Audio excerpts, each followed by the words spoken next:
Everyone, welcome back to my channel. শুরু করছি একটি ভিডিও। তো চলুন, আজকের ভিডিওর টাইটেল থাম্বনেল দেখে বুঝতেই পেরেছেন ভিডিওটা হতে চলেছে ওয়াইটি জগতের ওয়ান অ্যান্ড অনলি সুবিখ্যাত বিশ্ববিখ্যাত কন্ট্রোভার্সি কুইন শু, তাকে নিয়ে। তো আমরা তো জানি শু এখন ধামাল মাচিয়ে রেখেছে ওয়াইটিতে।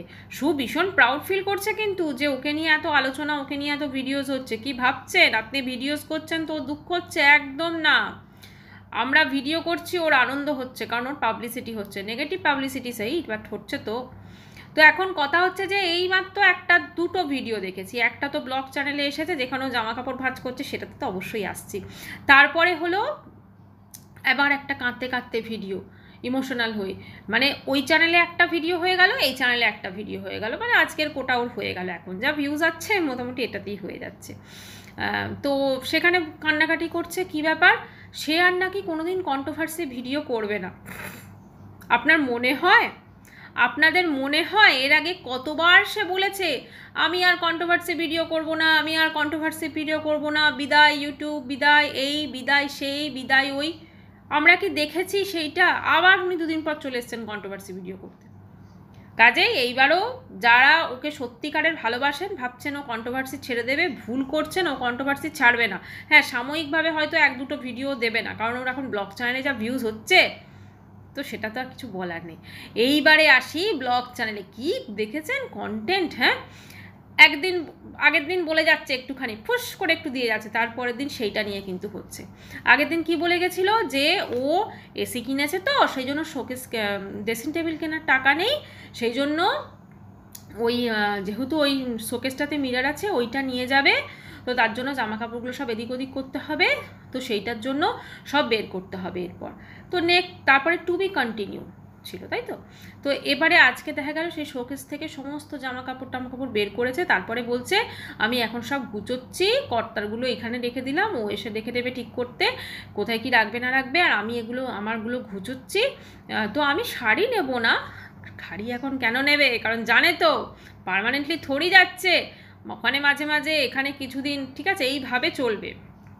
তো সেই জন্য শাড়ি টাড়ি এখন নেবে না, ওগুলো পরে এসে নিয়ে যাবে। এটা আমাদের বুঝে নিতে হবে, আমাদেরকে বুঝে নিতে হবে যে ও শাড়ি পরে এসে নিয়ে যাবে, বা শাড়িটার প্রয়োজন এখানে যখন আসবে পরবে, ওখানে কিছু রাখবে, ঠিক আছে, এইটা আমাদের বুঝে নিতে হবে। তো সেইগুলো সব গোছাচ্ছে, গোছাতে গোছাতে বলছে আমার মন ভীষণ খারাপ লাগছে, মন এই লাগছে, মন ওই। আর একটা জিনিস, অনেকেই না ওর ভিডিও দেখে বুঝছেন যে ওর না চোখ মুখগুলো কীরকম হয়ে গেছে। আসলে ও তো এখন আইফোনে ভিডিও করছে, আইফোনে ভিডিওতে কোনো সেরকম ফিল্টার থাকে না, ওই জন্য নর্মাল যেটা সেটাই আসছে, বুঝলেন তো। তো এটা হচ্ছে মেন কথা। এবারে ওই জামা কাপড়গুলো সব গুছোচ্ছে আর খালি বলছে যে আমার বুঝতে পারছো, মানে এখন দেখুন ওর ব্লগ চ্যানেলে কি ব্লগিং কন্টেন্ট। হ্যাঁ, শুধু জামা কাপড় ভাঁজ করছে ওটাই কন্টেন্ট, তারপরে বসে খানিকক্ষণ বকবক করে দিল ওটাই হয়ে গেল। মানে বসে বকবক করাটা তো ধরুন করতেই হবে, তো সেইটা কিন্তু এখন ব্লগ চ্যানেলেও দিয়ে করে দিচ্ছে। মানে কিছুই সেরকম দেখাবো না, না রান্না দেখাবো, না কি খাচ্ছি দেখাবো, না কি করছি দেখাবো, শুধু এটা দেখাবো যে যাবার আগে আমি কী কী করছি, মানে জামা কাপড় ভাঁজ করছি, সেটাতেই আমি পুরো একটা ভিডিও বানিয়ে নেবো। এটাই হচ্ছে মেন কথা। আচ্ছা, শ্বশুর শাশুড়ির নাকি ওর পোষ্যকে ছাড়তেই চাইছে না।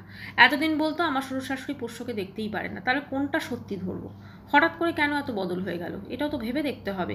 আচ্ছা, ও প্রথম কথা হচ্ছে ওর হাজব্যান্ডের সঙ্গে নাকি ঝগড়া করে বাড়ি থেকে বেরোচ্ছে, ঝগড়া করে বেরোচ্ছে, কিন্তু যেভাবে গুছিয়ে সব কিছু বেরোচ্ছে তাতে তো অন্যটাই মনে হচ্ছে না, কারণ ওখানেও হয়তো তিনি থাকবেন।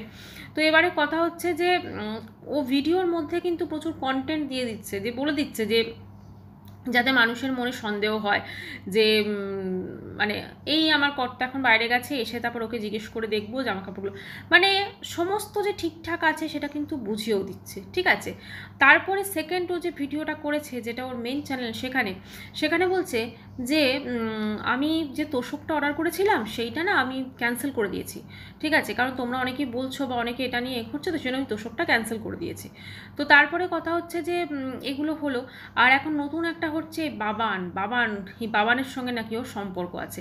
বোধহয় অতীতে কোনো এক সময় ম্যান্ডি বা কাউকে হয়তো বলেছিল বাবানের সঙ্গে সম্পর্কের কথা বা কিছু একটা কথা, বা ওর ভাগ্নের সঙ্গে। আসলে এই যে কথাগুলো এসেছে না, এগুলো একদমই এই কারণেই এসেছে, ও যেভাবে খনিকাদের অ্যাটাক করতো, ঠিক আছে, ওর সঙ্গে ও যৌবনের এডিট করে, ওর সঙ্গে ভাসুরের সম্পর্ক আছে, ওর সঙ্গে এই আছে, ওর সঙ্গে সেই আছে। তো এখন কিন্তু মানুষজন অনেকে সেই জিনিসগুলোই কিন্তু মনে করিয়ে দিচ্ছে, এবং এখানে কিন্তু এমন অনেক কন্ট্রোভার্সি ক্রিয়েটার আছেন, তখন কিন্তু খনিকাদের নিয়েও সেই ভিডিও করেছেন, আবার কিন্তু এখন যখন দেখছেন ও বিয়েতে আছে তখন ওকে নিয়েও কিন্তু সেই জিনিসগুলো বলে ভিডিও করছে, ঠিক আছে, এরকমও দেখছি। তো এখন মেন কথা হচ্ছে ও খনিকাদের সঙ্গে যেগুলো করেছে বা বাকি আদার্স তাদেরকে, এবং এখনও বলছে যে তোমরা অনুমানের উপর ভিত্তি করে কোনো কথা বলবে না, কিন্তু অনুমানের উপর ভিত্তি করে তো ও মানে যৌবনের এডিট করা থেকে শুরু করে অনেকের অনুমানের উপর ভিত্তি করে অনেক কিছু করে দিয়েছে, ও অনুমানের উপর ভিত্তি করে অনেক কিছু বলে দিয়েছে, অনেক কিছু করে দিয়েছে। তাহলে তখনও তো ওর সেম জিনিসটা ভাবা উচিত ছিল। কথায় বলে কর্মা হিটস ব্যাক, তাহলে কি এটা ওর কর্মা, এটা মেনে নিতে হবে, নাকি এই কর্মটাকেও নিজেই সৃষ্টি করেছে, নিজেই এটা করছে শুধুমাত্র ভিউজের জন্য? এটা যে ভিউজের জন্য করছে সেটা তো অতি অবশ্যই। আগের দিন কি আপনারা খেয়াল করেছেন যখন এসিটা লাগানো হয়েছে, আগের দিন কি আপনারা লক্ষ্য করেছেন এসির যে আউটডোর পার্ট যেটা থাকে, ঠিক আছে, যেটা ভেতরেই থাকে এসির স্প্লিটে, সেটা নয়, যেটা মেন মেশিনটা যেটা বাইরে থাকে, তো সেইটা কিন্তু দুটো ইটের ওপর দেখলাম বসানো আছে। ওটা কি দুটো ইটের ওপর বসানো থাকে বন্ধুরা? বেশিরভাগরা কি করে, ওটাকে জাস্ট ওপরে তুলে তারপরে দেখবেন ওখানে সমস্ত কিছু আনে, ওখানে এসির সঙ্গেই কিন্তু ওটা থাকে, যারা ইনস্টল করতে আসেন তাদের কাছে কিন্তু ওগুলো থাকে সমস্ত কিছু, ওরা কিন্তু পরিষ্কারভাবে জাস্ট দেওয়ালে কিন্তু ওটা ফিট করে দিয়ে যায়, তাই তো? কিন্তু এর ক্ষেত্রে দেখবেন ইটের ওপর বসানো আছে। আমার তো যেটা মনে হচ্ছে ওখানে ও জাস্ট কয়েকটা মাসের জন্যই গেছে। হ্যাঁ, এটা অবশ্যই আমি অনুমান করে বললাম। যেখানেও বলছে আমি শাড়ি নেবো না, যেখানেও বলছে আমি জাস্ট অনলি বাইরের জামা কাপড়ও নেবো না, কারণ আমি তো বাইরে বেরোবো না, সে আবার কি বাইরে না বেরিয়ে থাকবে কি করে? মানে ও বাইরে না বেরোলে, বাইরে ও নাকি বেশি বেরোবে না, তাহলে বাইরে না বেরোলে ও তো আমাদেরকে এটা বলছে যে ও ওখানে একা থাকবে ওর পোষ্যকে নিয়ে, তাহলে বাইরে না বেরোলে বাজার দোকান, বাইরে প্রচুর কাজ থাকে, মানে একা যদি ও থাকে ধরুন, ওর বাজার দোকানগুলো তাহলে কে করবে? ওর হাজব্যান্ড গিয়ে করে আসবে ওখানে, তাই না? ও যখন একা থাকছে তাহলে ওর হাজব্যান্ড কি গিয়ে ওর বাজার দোকানগুলো করে দিয়ে আসবে ওখানে? কারণ বাজার দোকান করতে তো বাইরে বেরোতেই হবে, ঠিক আছে? তো সেখান থেকে তো জিনিসপত্র পারচেস করা, শাকসবজি নিয়ে আসা, এই গ্রসারিজ নিয়ে আসা, তো এগুলো তো করতেই হবে। বাইরে না বেরোলে এই যে শাকসবজি নিয়ে আসা, গ্রসারি নিয়ে আসা, শেরুর জন্য দই নিয়ে আসা, এগুলো কি করে হবে? এগুলো তো করতে হবে। এবং ও যে জায়গাটা বলছে মচলন্দপুরে ঘর নিয়েছে, ও কি সত্যি মচলন্দপুরে ঘর নিয়েছে নাকি ওর বাড়ির খুব কাছাকাছি ঘর নিয়েছে? আমার তো মনে হচ্ছে তাই।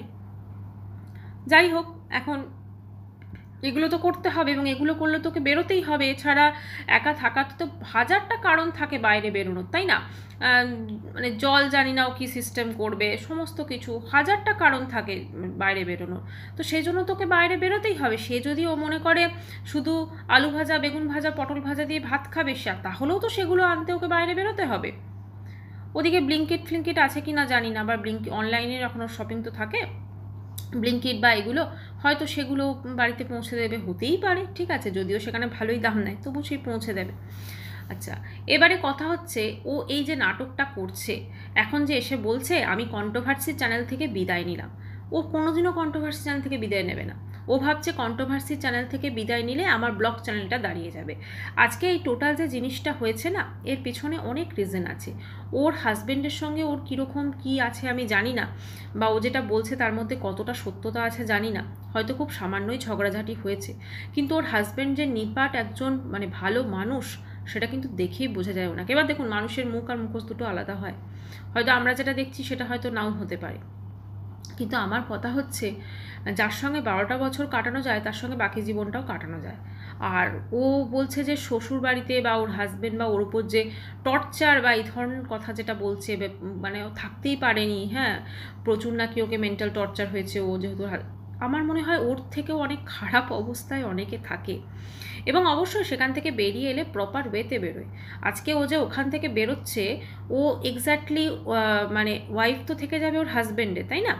ওর গার্জেন কিন্তু থেকে যাবে ওর হাজব্যান্ড, ওর আধার কার্ড ভোটার কার্ডে যা থাকবে ওর হাজব্যান্ডে কিন্তু ওর গার্জেন থেকে যাবে। তা তো কোনো হাজব্যান্ডের থেকে ও ডিভোর্স নিচ্ছে না, কোনো রকম কোনো কিছু আমরা দেখতে পাচ্ছি না। আবার আজকে বলছে আমার হাজব্যান্ড তো আমাকে ছাড়বে না, তাই আমি ছেড়ে চলে যাচ্ছি। মানে ওর হাজব্যান্ড ওকে ছাড়বে না, ও ছেড়ে চলে যাচ্ছে, ঠিক কী কারণে চলে যাচ্ছে? মানে এগুলো বলে না মানুষকে আরও মানুষের মনে সিম্প্যাথি ক্রিয়েট করার চেষ্টা। কারণ অলরেডি বুঝে যাচ্ছে ওর কমেন্ট সেকশন দেখে যে প্রত্যেকটা মানুষ বুঝে গেছে যে ও চালাকিবাজি করেছে।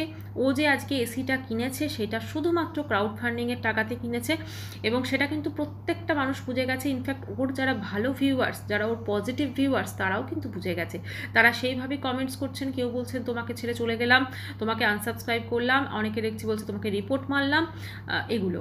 কিন্তু এই যে কান্নাটাও কাঁদতে বসেছে না, ও খুব ভালো করে জানে ওই কান্নাটা কাঁদলে কিন্তু ওর যদি সিম্প্যাথি কাজ করে একটু মানুষজন ফিরে আসে, ও আর কন্ট্রোভার্সি করা বন্ধ করে দেবে, এটা কখনো হতেও পারে না। আমরা সকলে কন্ট্রোভার্সি করি, আমাদের চ্যানেলটাই রিয়াকশন ভিডিওর ওপর, তাই তো? কন্ট্রোভার্সি ভিডিওর আরেকটা হচ্ছে রিয়াকশন দিই আমরা। কাজেই এখানে কতটা ভদ্রভাবে, কতটা মার্জিত ভাষায় আমরা দিই সেটা আমরা প্রত্যেকে যে যা নিজেরা জানি। এখন কথা হচ্ছে ও যেভাবে কন্ট্রোভার্সি করতো, নোংরা নোংরা কথা বলে, একে তার সাথে জুড়ে, ওকে তার সাথে শুইয়ে, একে এই করে, ওকে এই করে, সেটাতে কিন্তু অনেক সত্যি কথা যেগুলো বলতো সেগুলো কিন্তু ওই খারাপ ভাষার মধ্যে চাপা পড়ে যেত। আর আমার তো অবাক লাগছে এত কিছুর পর, এই যে শুনছিলাম কদিন আগে নাকি বলা হচ্ছিল এই সমস্ত সমাজসেবী ম্যাডামরা সব বলছিলেন ওর বিরুদ্ধে ব্যবস্থা নেওয়া হচ্ছে, ঘোড়ার বিরুদ্ধে ব্যবস্থা নিচ্ছি। কী ব্যবস্থা নিচ্ছে বলুন তো? আজকে ও এতগুলো টাকা লুটপাট করে বা যেই হোক, ক্রাউড ফান্ডিং হোক, যেই হোক করে আজকে এসি বসাচ্ছে, চোখের সামনে আমরা সব কিছু দেখতে পাচ্ছি। তাহলে আজকে এই যে মিথ্যে কথা বলে মানুষের ইমোশন দিয়ে এইভাবে টাকাগুলো লোটা হলো, এবং সেগুলো নিয়ে কী কী হচ্ছে সেটা আমরা দেখতে পাচ্ছি। শুধুমাত্র ইউটিউবে ভিডিও করে কারোর পক্ষে সম্ভবই না অত কিছু করা, এটাই হচ্ছে মেন। এখন ও যে কন্ট্রোভার্সি জগৎ থেকে বিদায় নেবে না সেটা আমরা সবাই জানি। ব্লগ চ্যানেলটা একটু সাময়িকভাবে দাঁড়িয়ে গেছে, ভিউজ তো ভালোই আসছে না, 22K 24K এই সমস্ত কিছু, তো সেখানে এত ভিউজ আসছে, ভাবছে ব্লগ চ্যানেলটা আমার দাঁড়িয়ে গেল। দেখা যাক আজ থেকে ঠিক 2 মাস পর কী সিচুয়েশন হয়। ও কি সত্যি ফ্ল্যাটে থাকে? সত্যি কি ওর হাজব্যান্ডের সঙ্গে ছাড়াছাড়ি হয়ে যাবে? সত্যি কি ও আর কখনো ওর বাড়িতে ফিরে আসবে না? সত্যি কি ও আর কখনো কন্ট্রোভার্সি চ্যানেলে ভিডিও দেবে না? 2 মাস কেন, 1 মাসের মধ্যেই আমরা হয়তো বুঝতে পারবো, কি বলেন? যাই হোক, এদিকে তো অবশ্যই নজর থাকবে। আর এখনকার ভিডিওটি আমি এখানেই শেষ করছি। চ্যানেলটি ভালো লাগলে অবশ্যই করে সাবস্ক্রাইব করানো রইল। বাই।